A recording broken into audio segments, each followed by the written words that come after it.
evening and welcome to Meticulous Moments. My name is Juanita Kapp. You can reach me at meticulousmacarons@gmail.com or find me on LinkedIn. Since the COVID-19 pandemic hit the globe, I've had the wonderful privilege to meet a wide array of fantastic individuals. These individuals have truly touched my life in so many positive ways. Amongst this group of people, there are authors, public speakers, life coaches, poets, leaders, and visionaries. They are the unsung heroes of our time. Therefore, I decided to start the Meticulous Moments movement out of a sense of my gratitude. It is my way of giving back to the community. Let us share and reshare their stories in an effort to build a better society. Good day, everyone, and welcome to the Meticulous Moments podcast, where we facilitate community upliftment through leadership development. And today, we have the wonderful privilege of spending time with the amazing Janylene Turcotte. She is such a wonderful person. I was so blessed to meet her on LinkedIn, and we had an amazing interview together. I want to read a little bit about Janylene. She is a clinical hypnotherapist, RTT, that stands for Rapid Transformational Therapy. She accesses your treasures and help you to let go of your transition pains, procrastination, fears, and blocks. She does that without spending time, without taking months or years.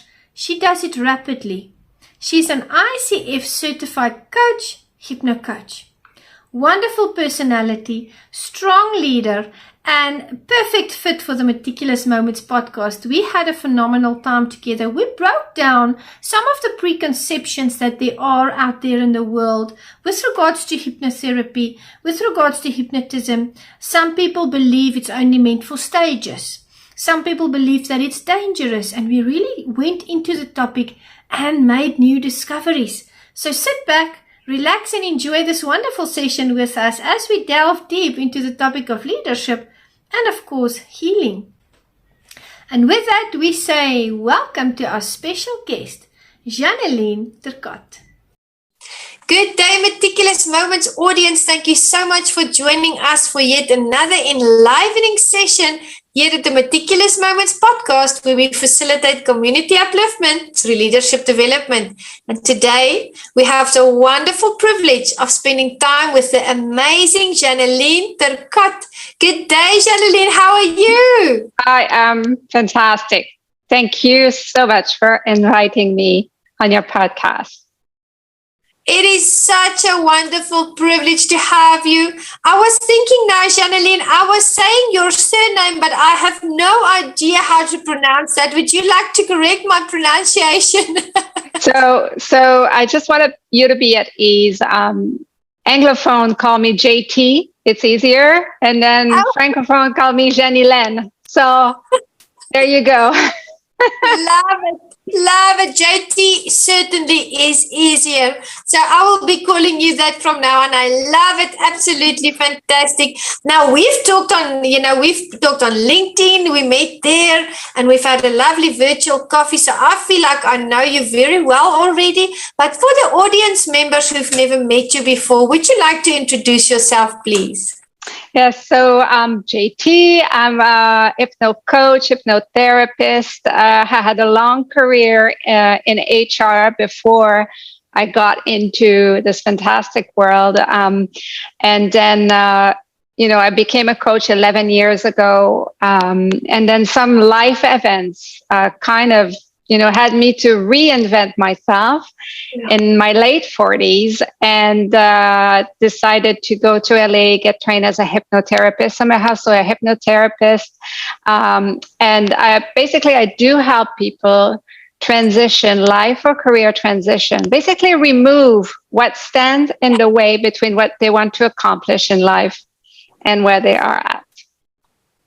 So you have this empowering role, you help people to overcome those obstacles. And I think that is very honorable, and I love the way, when we engage, I just see your love for people. I hear you articulate what you do. We've spoken a little bit about the hypnotism, which we will get into now, but just seeing and hearing that you are so passionate about what you do makes me happy, because I love community upliftment and I see that same spirit in you. So thank you so much for telling us about that. We appreciate you.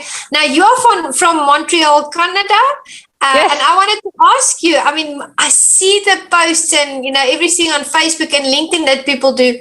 What makes Canada unique?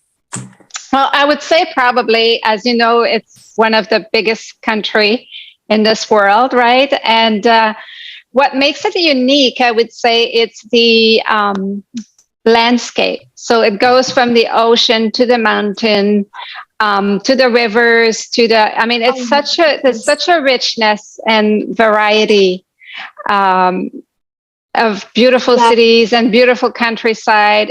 And I would say it's a very friendly place to visit. So, if you're looking for the variety of landscapes and friendly people, I would certainly invite you to Canada and to Quebec. Quebec is my province. I'm a French Canadian from Quebec, which is also another part of the richness of this country.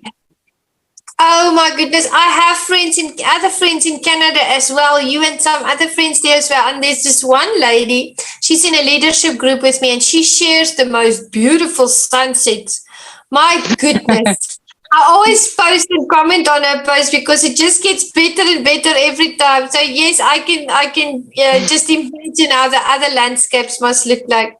Now, Janylene, you fulfill the role of a hypnotist, and you and I had an awesome discussion on the fact that, often it's televisionized, if that's even a word, and people think there's a certain element to hypnotism because they only know what they know about it, what they've seen in shows. Would you like to elaborate on that for us? Because I would love for us to break down those preconceptions. Okay, very good. Thank you for giving me the opportunity to do that, because I think that hypnotherapists or hypnotists, they do run into that, I would say, that issue, that misconception, right, about the difference between stage hypnosis and, the type of hypnosis that we use as a platform to help people change and transform. So stage hypnosis is very different in the sense that they do pick, their people that are highly hypnotizable. And so they really know who to pick.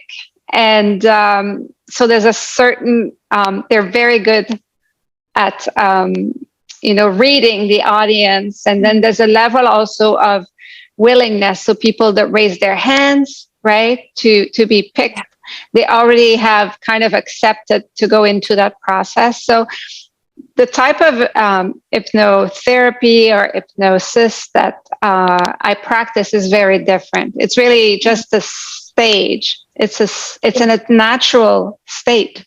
So hypnosis is really just a state, and it's natural. You go to hypnosis every day just before you fall asleep, and every morning just before you're fully awake.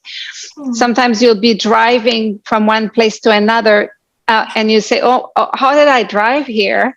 You were in that kind of state of hypnosis. You listen to a movie, you watch a movie, and you're like, wow, where was I all this time? So it is really that ability to kind of suspend time. And it's a wonderful platform.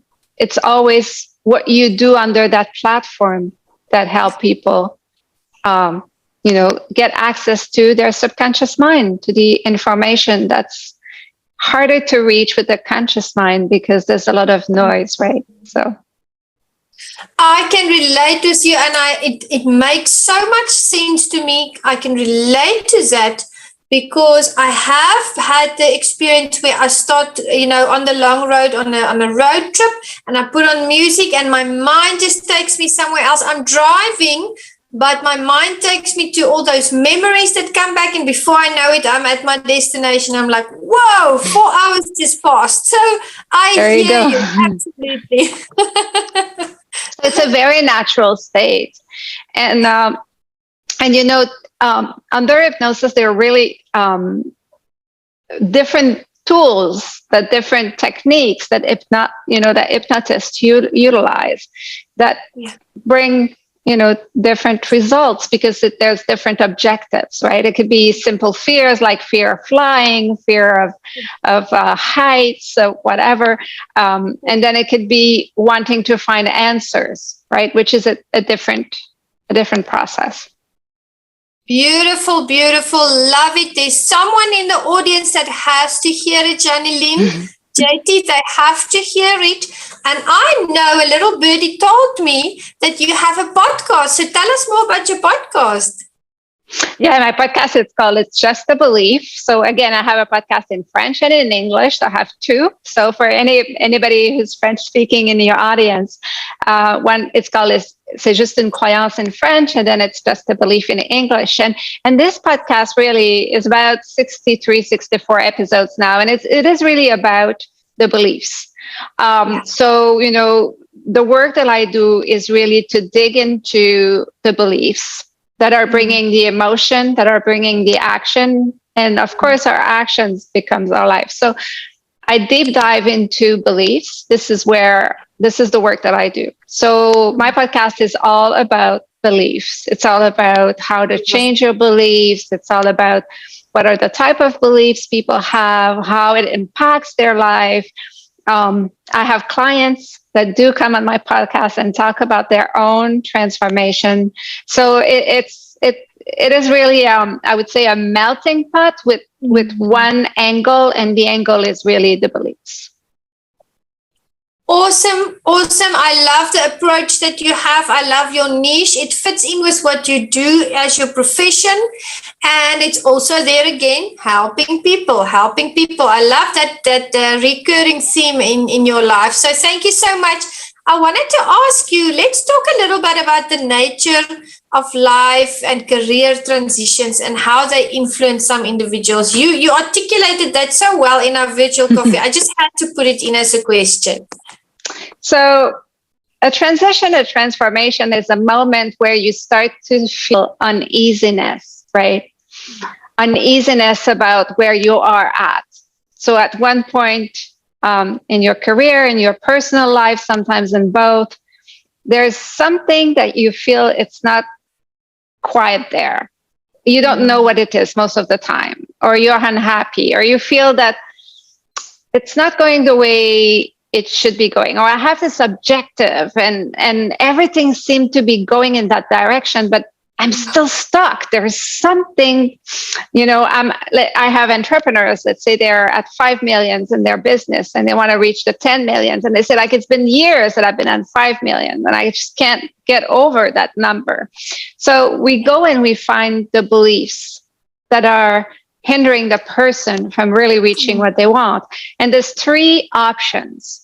As I always say, in a life or career transitions, there are three options. Where you are at is the right place to be, but you had the wrong beliefs. So the beliefs that you had, once you change them, you realize this is the right husband, or this is the right job, or this is the right career. Yeah, so you're at the right place, you just didn't have the right beliefs. So once people change their beliefs, they say, I'm keeping my husband, or I keep my wife, or I keep my job because it's the right place for me. The second option is the renegotiation of the actual terms. So somebody will say, it's the right industry for me, but it's not the right company. Or it's the right company, but it's not the right level. Or it's the right partner, but this life setting is not the right one. So they start to renegotiate the terms because not everything in where they are is to let go of. So and then the third one is really, well, what I have right now, my partner, my career, my domain is not for me. And then this is when it gets tricky, because I always tell people, like, you don't want to run away from something. You want to run towards something. So before doing anything, we're going to find out what is it that you truly want and aspire to. So instead of running away, and going to find the same thing you left, just make sure we find what is your direction. What is it that you really want and want to go towards? Of course, this is if you're not in a very toxic workplace or relationship that you need to leave. And then, it's a different story. But this is really what I tell people. I say, let's not make any move for the moment. Let's assess the situation and let's see where is it that you really want to go. And once you've changed your belief, maybe you will say, this is the right job. This is the right partner. This is the right lifestyle, whatever it is, right? Lovely approach. Absolutely. Taking a logical step back and saying, let's see what it is. I work in the ministry with people, and I often tell them, when we are confronted with, obstacles, sometimes we want to respond emotionally, and we first have to take a breath and to count a little bit to 10 and to reassess, because if we jump on that emotional roller coaster, then sometimes we think illogically. So I love what, you are teaching people. You are really empowering them to take a good stock of their lives. Well, it's also to become aware. What are the thoughts? So people understand, we work so much the sequence, like your thoughts, your beliefs brings emotions, which bring actions, which change your life. So people see themselves with the emotion, and they work so much with their subconscious mind that they just have to close their eyes and they find what is the belief behind that. They understand what is the belief that is leading me to that emotion. Now, do I want to keep that belief, or do I want to change that belief? How is this belief serving me? How is this belief serving me? When is this belief serving me? When is this belief serving me? So the emotion is just like a puppet out there coming and saying to you, you know what? There's something going on.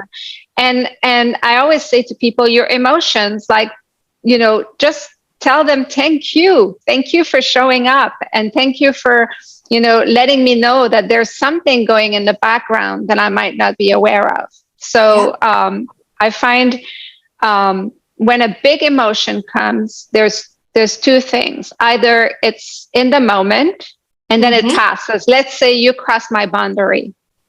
Like a healthy anger would be to say, hey, this is my boundary. I won't allow that. That's it. We move forward. There's not, I was angry at the moment and the angriness left and it's all good. There is what I call the historical angriness, which is you cross my boundary and then I lose it. I start screaming. I get angry. I become all emotionally dysregulated. Then we know that this is something we've been carrying on. And then this is when people like to go under hypnosis and find what is the belief that brought me that anger so that I can solve it in the present moment. Beautiful.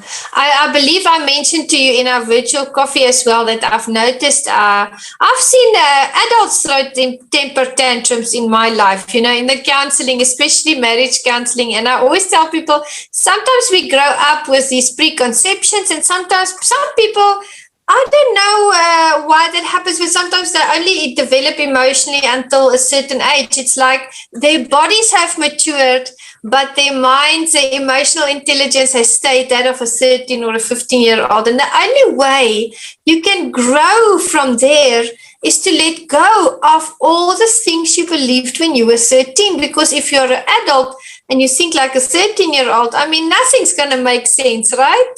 Yeah. So I do a lot of work with the inner child. So when somebody tells me, I know from a logical perspective, I know I am enough. I know this is available to me. I know my husband loves me. I know I'm good at work, but I can't, there's a part of me that doesn't believe it. There's a part of me that's troubled. Then we know we work with the inner child. We go and meet this child at the point of age where the child started to have those beliefs. And we kind of do some kind of work to reconnect and allow that child to grow up and come into the world of today. But it's always, it's always amazing how people are disconnected from their inner child. And adults, throwing tantrums are it's often not the adult. It's often the inner child that is throwing the tantrum. Beautifully articulated. JT, please tell me, how does hypnotism help people to block and unblock their subconscious mind? So these are not my research. Of course, they're the research of Dr. at Stanford, Dr. Spiegel.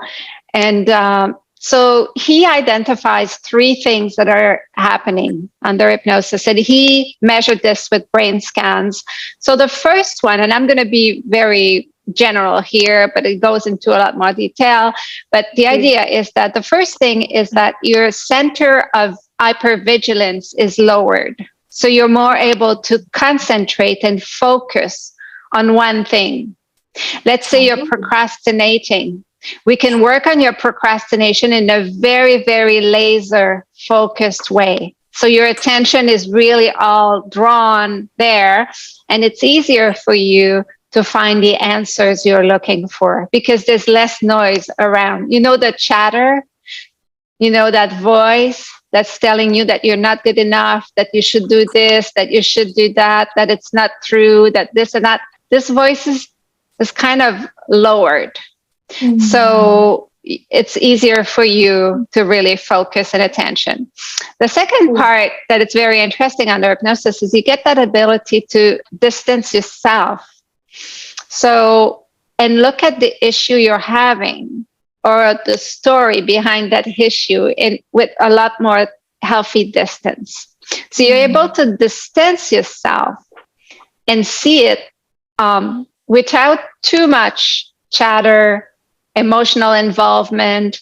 You're able to look at your issue and your beliefs for what they are, just a belief, and not identify yourself with that belief. It's not because I believe that I am not competent, that I am not competent in reality.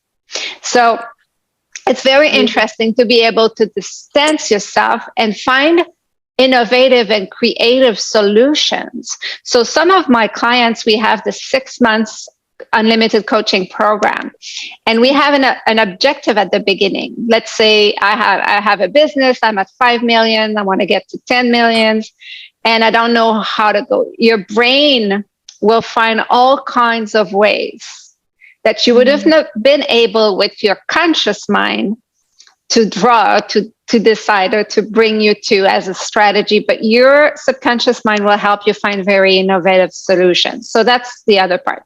The third part is really the ability to command functions from your brain to your body. So they did that experiment in his laboratory where they basically brought people in a culinary trip.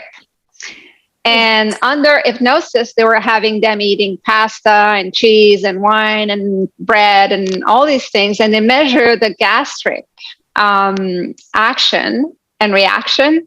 And it was the same as if they had eaten those pasta and everything. So there's an ability by the imagination, because you're calm, to induce calmness. You know, people who want to be energetic, calm, etc. People who have some kind of physical issues, they can really visualize and, you know, work with their brain and their mind, helping their body to restore, sleep better, etc. Fantastic. It's actually, it gives hope. It instills hope to know that hypnotism works and that it's so powerful. And there's so many people that I meet through the counseling practices that tell me they've been to psychiatrists, they've been to psychologists, they've been to pastors, they've been to counselors. They can't find the problem. They don't get that breakthrough. And I believe hypnotism, if that happens, you know, and in general, hypnotism is the answer.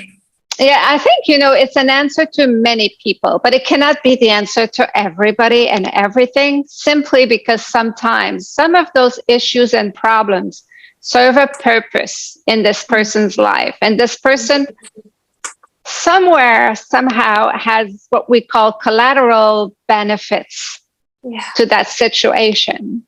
And sometimes the benefits outweigh other things, and they prefer subconsciously. Nobody says I prefer to be unhappy, but sometimes there are benefits. And then sometimes there is people who don't, their own beliefs about change are hindering. So the first thing we need to do when that happens is to work on their belief about change. Like, I'm too old to change, I cannot change don't last. All of those kinds of beliefs about change also need to be addressed. So it's not for everybody, but yes, it's true that, let's say, people have tried different things, it didn't work. I always say, we say it didn't work because I didn't get to 100%. But let's say I started my quest in life, I was at 20%. It was very bad.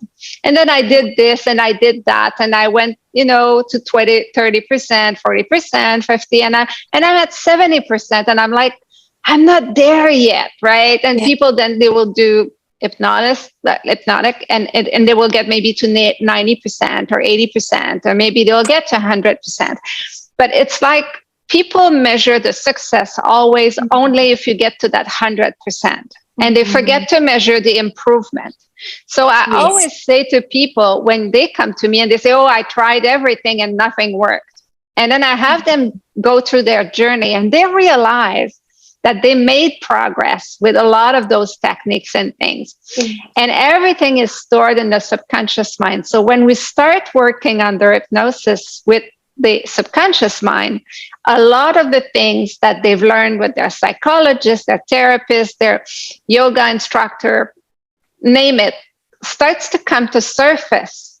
And they start realizing all the work they've done, but they also start realizing what they have learned through the different modalities that they've been through. It's a long answer, but I don't believe that there's only one technique in the world that can help everybody.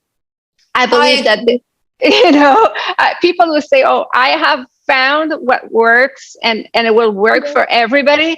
I don't subscribe to that point of view, but I do know that what I do brings a high, very, very high percentage of breakthroughs, in the 90s. So wonderful. And you are correct. I've seen that not everything works for everyone, like you've mentioned.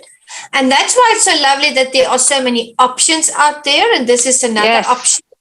And you made me think of that animation called Inside Out, where the little girl, she lives with her parents, and then all of a sudden her parents have to move for work, and she's, happy in her town, she's happy in her ice hockey team, she loves her home and her friends, and here they drag her out of everything that she loves and adores, and in her mind, the animation depicts these little characters, there's joy and sadness and anger and disgust, and they are in the control room.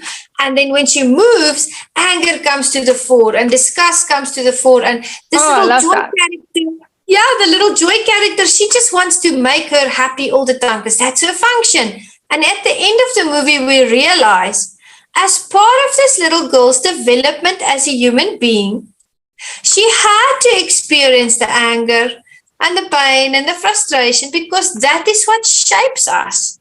So you made me think of that movie now. Yeah. Yeah, I believe people who tell me like, oh, I don't want those emotions, right? And I'm like, well, those emotions are also your friends. They have a message for you, right? Yes. And they are human. Yes, no matter how much work you do in your life, you will experience angriness, and that's fine. And you will experience, sadness, and you will experience joy and happiness. But the thing is you don't stay stuck in the negative emotions and the difficult dysregulated emotions when you do the work. Like, less likely to stay stuck in those moments. It passes. It's like, I'm angry, you cross my boundaries, I don't want this, let's talk it out, and then it's over, right? Yes. And I don't go about it for years, being completely not sleeping at night and everything. So because I always use this analogy to people who hold on to that situation or something that someone did. And I always say, a pond. Oh my goodness. If here in South Africa, if you have a pond and you just smell that water, it's stagnant because it just stays in the same place. I always say, the water must flow. Compare that water with the water of a river that is fresh and flowy and beautiful. And we are called to, as leaders, develop personally and professionally. And if you don't constantly work at it and learn how to get over certain situations, you become that stinky pond. But if you decide, if you make that active decision, I am going to, challenge myself, I am going to develop, I am going to grow, then you become like those streams of lovely fresh water, and you bring so much upliftment. So does going back to old beliefs, for instance, does that help you to rewire beliefs? I mean, we do. Yeah, we do rewire. But before I go there, I just want to add to what you just said. Yeah. I think there is a lot of pressure in the world today to not experience pain, to not experience difficult moments, not experience, right? And it's okay to stop wanting to develop and grow. Like I always call it my next mountain. So I have developed a 3-steps model. For people to transform and transition. And the last step is to let things sit, right? And to let things grow and to let yourself enjoy the new you, the new beliefs and everything. And I always say to people, if you don't want to do work after that, that's fine. It's your prerogative. But you may be called upon, or you may want to feel like climbing another mountain. It's always easier as you go because you've had so much tools that you've grabbed along the way. So I think it's okay to be a stinky pants for a little while if you want to. If this is what, I think the pressure of telling everybody that they need to grow, they need to change, you need to do the work. Like it, I think this is a very personal decision. And I do believe that people that do the work, they help people around them just by being less of a burden, right, for the society and people around them. But not everybody wants. Not everybody really have examples around them. Some people have no example around them of people that have changed, that have gotten better. So they have no clue that this is possible. So it's a process. Yeah, and to go back, to your question, which was to rewire. Does going back to old beliefs help you to rewire beliefs? Yeah. So knowing your belief is one thing, but then rewiring is different. So what we do is we do specific games and tools and techniques under hypnosis to rewire. And we always rewire for what you want. So, it's about also repeating. So there's a recording that people listen to every day, but sometimes people don't even need to listen to the recording. The rewire has happened just because they saw their belief was untrue, was false. And then bringing them to see the beauty in them, to see the strength they have, to see who they really are as a human being is already a big step for people. And then we do the rewiring, which is really to tell ourselves and to see under hypnosis what is that we really want, that it's already there inside of us. Just bring it out. My goodness. Beautiful.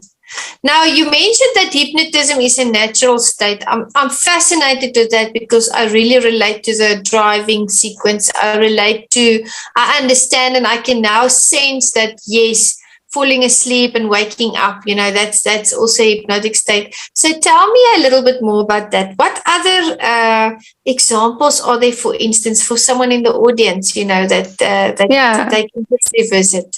So under hypnosis, we get into the rapid eye movement that we call, which is the same thing as when we're dreaming, right? So that vivid images and everything. So it's very possible for us to imagine, to create to envision as if we were there, right? So, so I would say that's the other thing. I would say the most thing about hypnosis is it's a tool. You may let yourself go. And I always say to people, it's an experience. It's not something that we intellectualize. So when you go to the spa, you don't say to yourself, oh, my liver cleaned, self-clean, and then my skin did this, and then my hair. You just like, I went to the spa and I had a fantastic moment and experience. Yeah. But when you go to the spa, there's a lot of changes that occur in your body, but you don't intellectualize them, you don't describe them, you just think about the experience. Hypnosis is about the same thing. The type of work that I do is really about bringing people into that experience. And when you are into that experience, your brain records it as true, because the brain doesn't make the difference if it's true or imagined, right? So if you close your eyes and you imagine a lemon, your brain will believe there's really a lemon, and then your body will start to fabricate saliva in order to receive the acidic of the lemon. So the idea is that it doesn't make the difference between an image and reality. So under hypnosis, the capacity to really see things, so to be in the experience, is very fascinating. Wow. Indeed. Fascinating indeed. Can you discuss the characteristics of stage hypnosis? Because for a very long time in my life, I thought that was hypnosis. People get on stage, they believe they are a chicken, something happens to them, and then the next moment they wake up and they don't remember what they've done. And that's not what it is. I've come to learn over the last couple of years that it is a complete wrong representation. So would you like to elaborate on that for us? So maybe you can educate me, because I don't know much about stage hypnosis. But what I know, what I do know, as I said, is that they select people with very specific criteria, one being extraversion, the ability to respond to command, the willingness as well. So they really choose their people. That's the thing that I know. But I have no more to offer to your auditor about stage hypnosis, unfortunately.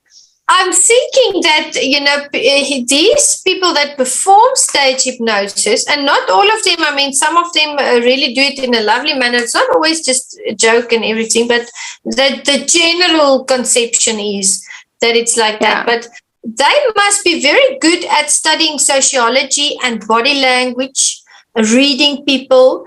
They must be very, apt in looking subliminally.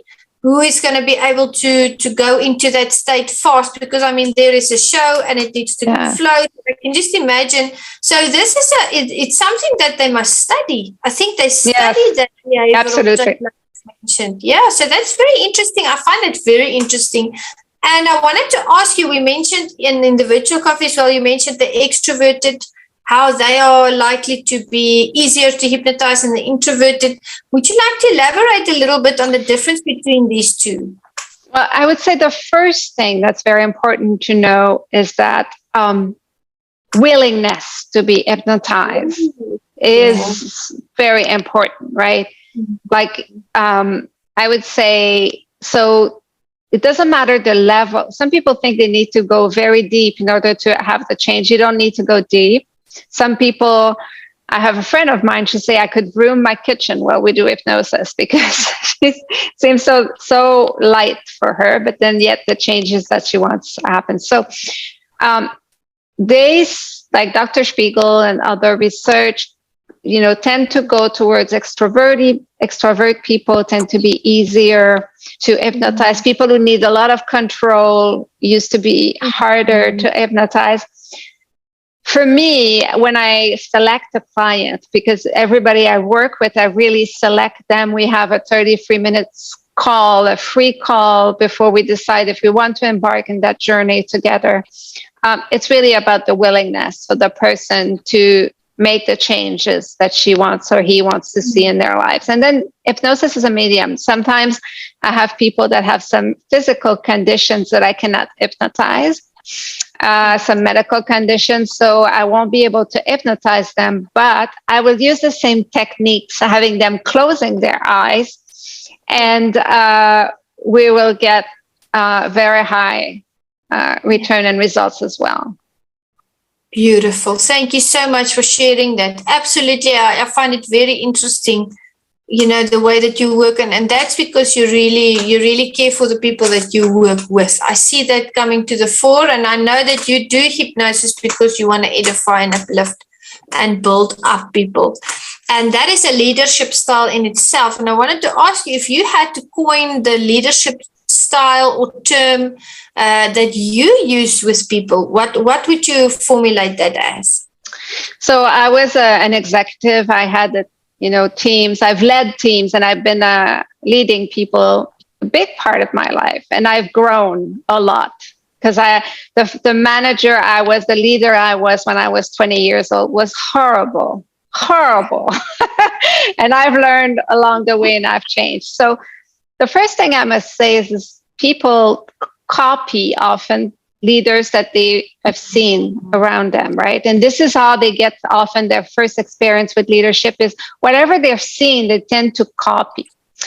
But fast forward, what kind of leader I am today? I am somebody who strongly believes in talent and strongly recognize talent. Like, one of my strengths is to be able, when I see somebody or I talk to somebody, to be able to see really what they are good at, what their strengths are, and their talent.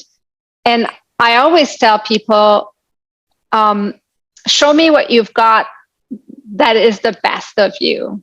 Go out there with what's best in you, what's natural to you, what you love best, what goes fast for you, in a sense that if you do that all day, you'll be happy. When I go to a hairdresser, this is my way of living. Basically, it's really to let talent bloom. That's my leader. If I have a team to lead, I would look at the different people and the different talent, and I will make sure that they're able to perform at that level. And good communication, good take things out of the way. This is what I would do. But one of the things is I always say, if I go to the hairdresser, I'll say, what are you the best at? Is it color? Is it cutting? Is it, we'll concentrate on that. Okay. If I have, if I hire somebody, like when I hire somebody for my website, what are you best at? Are you best at logos? Are you best at, for me, it's really to say, what is your strength? What are your strengths? And how can we play to your strength most of the day? And then, because some people, they're always about improving what's wrong about people. You will have very small margin of improvement on what's wrong or where the person is not competent. But if you work on the strength of the person, you will get so much further. So for me as a leader is to be able to assess your team so that you can have a complementary team. I don't want people like me. When I hire people or contractors to do work for me, I don't want them to be like me.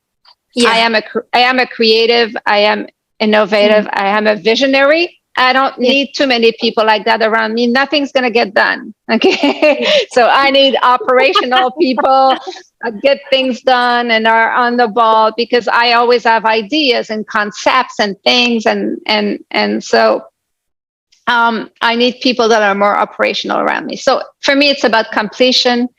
It's about taking helping people move on to what they're the best in, and not trying to always push them improve on small incremental on things that they are really bad at. That's really, and then if I add the hypnotic layer to that. So I work a lot with companies, and what we do is I will have session for employees, and let's say on a theme, could be anxiety, can be success, competency. And the thing that we do is we look at the beliefs that are keeping them from feeling competent. Feeling incompetent is very common. Or procrastinate, fear of success, fear of failure, unable to connect. We're so unaware that feeling that people have, that they cannot connect, that they are different, really hinders the workplace. People feel they can't connect to their colleagues, to their peers, to their boss, to the company, to the clients. It's really common. So really, I try to see, what is it that you need in the work that you're performing to be at your best. Mm-hmm.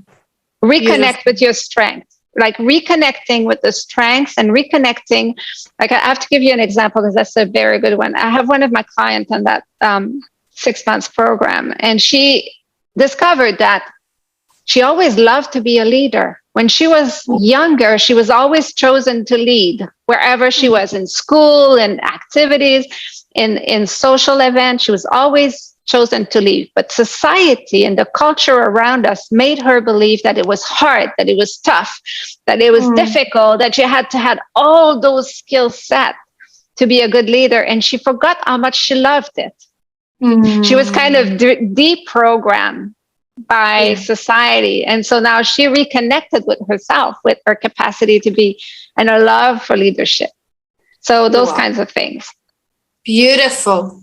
I love it. Absolutely. And I see your heart behind what you do. And I agree with everything that you said. Definitely. I want to ask you, how can individuals hypnotize themselves? Because I've heard that is actually possible. And that was just mind blowing, because you would think, thinking, oh, someone's going to sit this side of the table, the therapist, the hypnotist, and the person must sit this side, the general view that we have. But people can self-hypnotize. Oh, yes. Self-hypnosis is such a wonderful tool. Almost if all hypnosis is self-hypnosis in a way, to a certain way. Wow. But this is something I teach to many of my clients, and they love it. And I even have my clients hypnotize me. So great. Yeah, self-hypnosis is really fantastic because it's a very accessible tool, flexible. Once you know how it works, it's very, very easy. And people that I've worked with, that's what they say. They say, Janylene, I have a problem now. Something come up. I just close my eyes. I ask myself the question and I get the answer, because I have access to my subconscious mind so much more easily.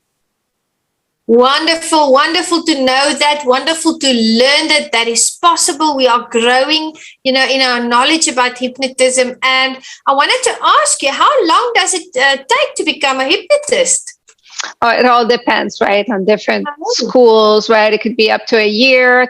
It depends of your background, what you have before. To learn how to hypnotize people, it's not something that is very long necessarily, but it's what you do under hypnosis. Mm-hmm. It's the techniques that you use, right, that takes a longer time to master and to learn. Beautiful. I wanted to ask Janylene, what is next for you? You have these programs, how can we uplift you? How can we cheer you on? Oh, thank you. I love that question. So I'd say what is next for me is probably to get more and more people into my 6 months unlimited program, because I started my career like most people in my field, which is wanting to help people who feel bad. They feel bad about themselves. They have a block. They're not good, and they don't feel good about themselves in their life. And that's good. And I've been happy. I've been doing that for more than 3 years, very successfully. And more now, I'm helping people who are in a good place and they want to go further. So that 6 months program is really about people who are in a good place and they want to push the envelope further. So I would say, this, and then maybe just sending me the right energy for me to write this book I want to write. Absolutely. Great energy on the way. I'm sending it. I'm sending it. Thank you so much for sharing that. And this time with you has just absolutely flown by. But that happens when you engage and when you enjoy the topic and the conversation and the people that you are spending time with. So thank you so much for being with us. And with that, I want to ask you the last question. Do you have any words of wisdom for the audience? Yes, it's always time to change your beliefs, no matter how old you are. If you're going to live your life only 1 month with new beliefs, it's worth it. If you're going to live your life only 1 week with new beliefs, it's worth it. So imagine a year, 5 years, 10 years, no matter how old you are, it's always time to change your beliefs and live a life where you feel, I would say, more connected to your true self, but even more than that, I would say happier overall about your life experience. And when you're happier about your life experience, you enrich other people's life experience as well. So I think there's a big, big ripple effect there. Love those words of wisdom. Absolutely enjoyed our session together. You taught us so much. Thank you for making time for us. We deeply appreciate you and we cheer you on this journey. Thank you so much to you, Anita. And I want to say, I hope I get to go to South Africa one day. Well, my door is always open to you. You are so most welcome to come and visit. And I hope that happens too. I've got a lot to show you here. It's so beautiful, just like it is there in Canada. It would be lovely to have you. Thank you so much. Thank you. And to the Meticulous Moments audience, this was just an amazing session. Please share, reshare with your friends. We are going to make every social media handle available. We're going to, give all the contact details for JT. Connect with her, network with her, and cheer her on this wonderful journey of leadership that she's on. And with that, we'll see you in the next session. Goodbye. Goodbye.